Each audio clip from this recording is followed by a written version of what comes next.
Inventory of the body is equivalent to the trauma that comes from crop dust in our eyes, carcinogens in the crotches of our panties, black women doing the math that put white men on the moon. And there are always more questions for consideration, like admitting that it's hard to tell who's shooting while we're praying with our eyes closed. Thank you, ladies.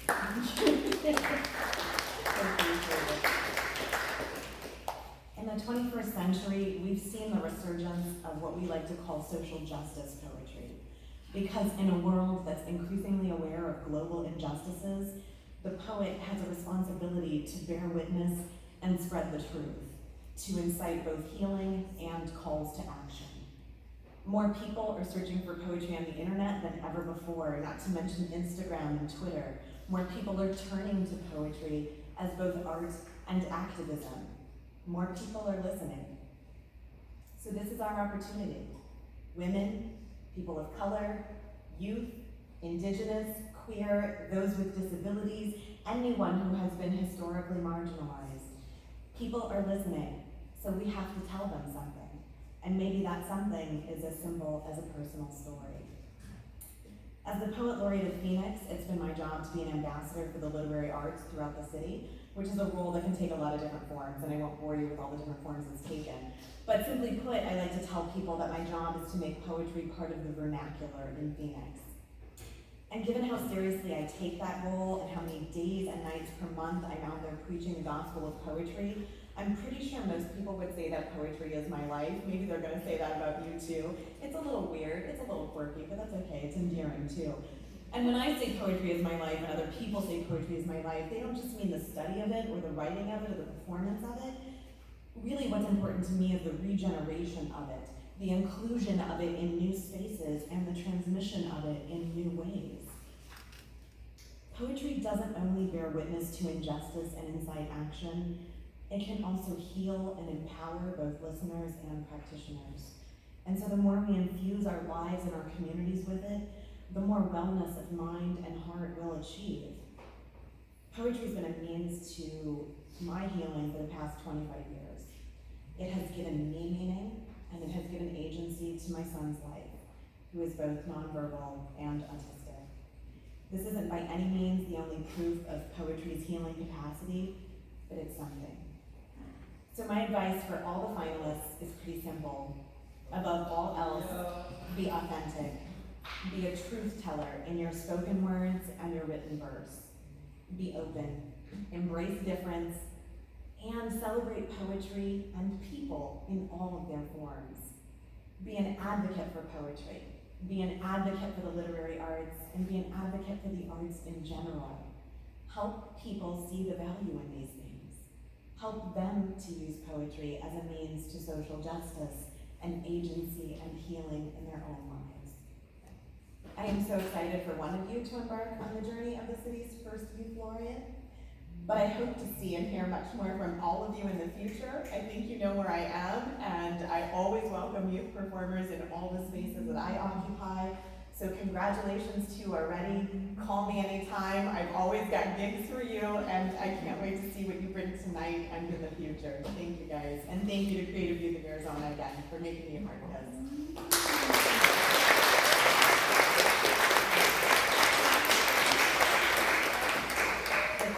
I'd like to welcome Ty Muhammad up to the stage, who's representing Reframe Phoenix.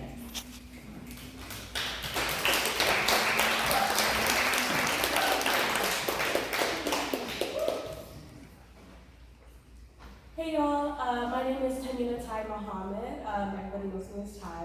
And once again, I'd like to thank Heather and Akila for allowing me to come up here and do this little mini speech and also introduce the poets for tonight.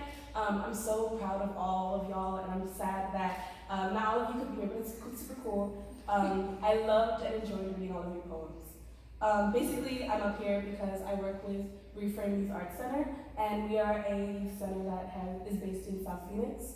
We're 6 months old, and we are going strong. The basis of our staff is like held up of 50% youth and 50% adults, and mostly young people are under the age of 20.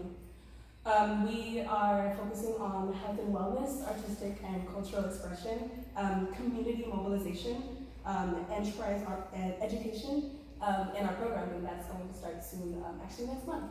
And we also are opening up our center doors to everyone, September 14th, and if you would like more information about that, please come see me. We at Reframe like to always say that we lead with love and joy, so that's what I'm hoping that this little speech is giving to y'all. And so, yeah, I'm gonna introduce the first poet. Are y'all ready?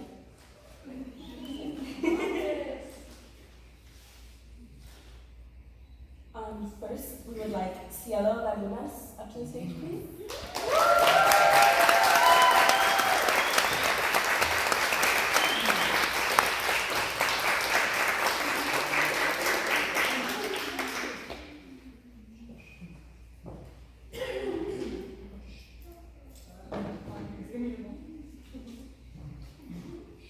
Can you guys hear me fine from here? Okay, yeah, that's better. Okay, so my name is Cielo Lagunas. I am 17 years old and I am currently attending Girls Leadership Academy of Arizona. They said to do a brief introduction. I don't know what to say. I am going to be reading a poem that has helped me with a lot recently. It's called What I Say and What You Hear. At the age of 6, mom is working 2 jobs to keep you alive and healthy. 7, your dad starts babysitting you. 8, your cousins start playing with you.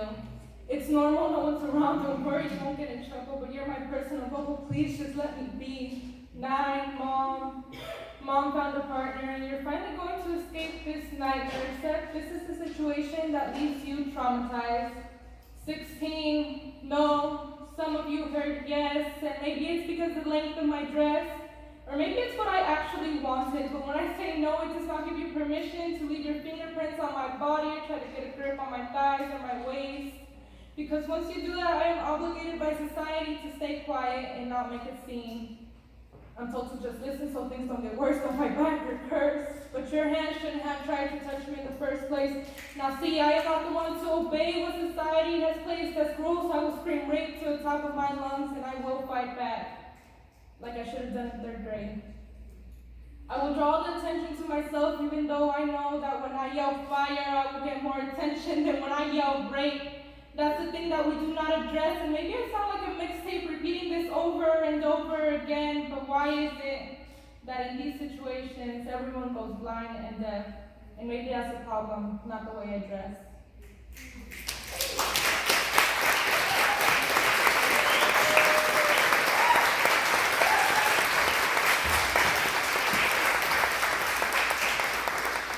Thank you, Cielo. Next, we have Serena, sorry.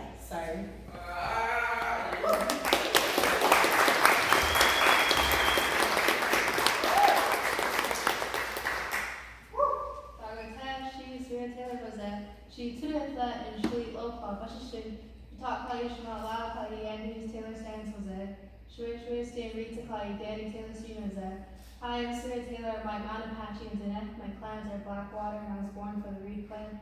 My parents are Lyle and Denise Taylor, my grandparents are Rita and Danny Taylor Sr. I'm a senior at Perry High School.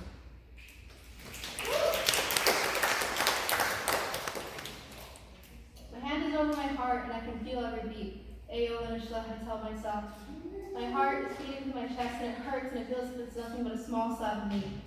It's nothing extraordinary compared to my ancestors and those many people have lost due to the complexity of the newness of society. Ayo Lanishla, I tell my indigenous peers.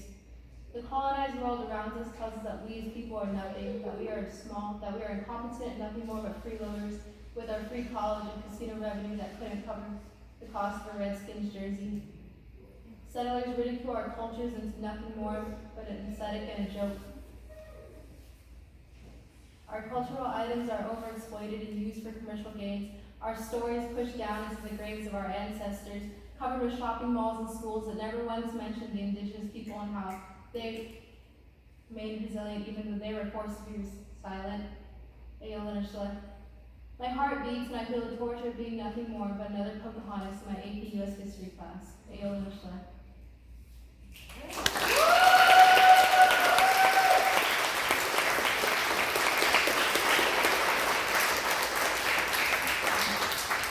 Thank you again.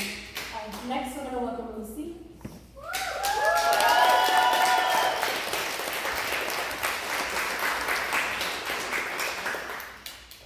Hi, my name is Lucy.